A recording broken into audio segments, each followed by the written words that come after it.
Yes. He can't be married for 50 years. Yes, he did. Okay, I I'm gonna gave read, birth to him. Mom, Yeah. I'm gonna read the letter now to everybody, okay? And I'm gonna let you read it while I read it. This is a letter that Lorraine wrote. Well, you got another letter?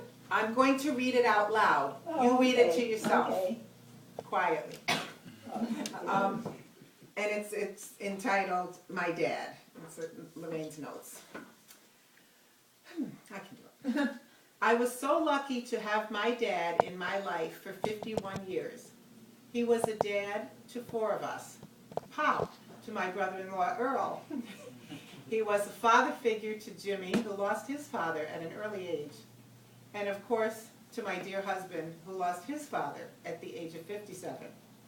And he says he knew his father for less time than he knew our dad. They had a special bond.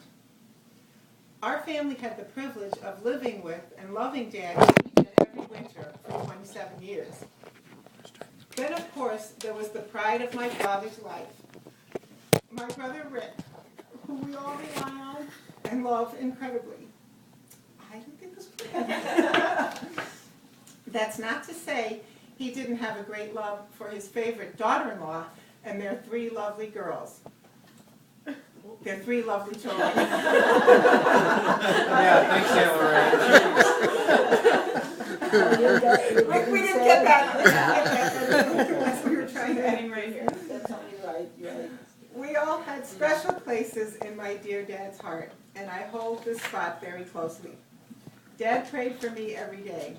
I picture him having a nice chat with Jesus, asking for intercession on my behalf. And who could ever say no to my dad? He taught and he loved.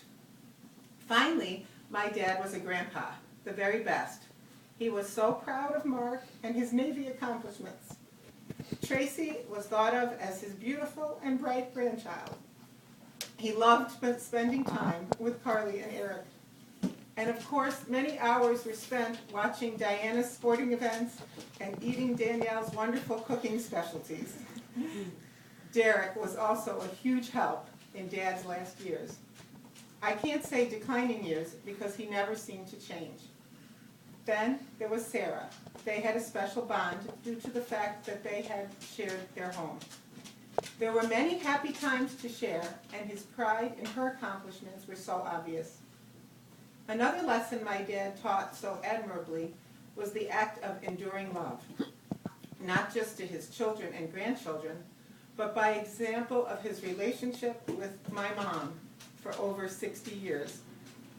In conclusion, love seems to not merely describe the flood of emotion we feel for Dad. He was cherished and always will be. We will see each other again in God's kingdom. Thanks, Dad. Lorraine. So. Very nice. It was very nice.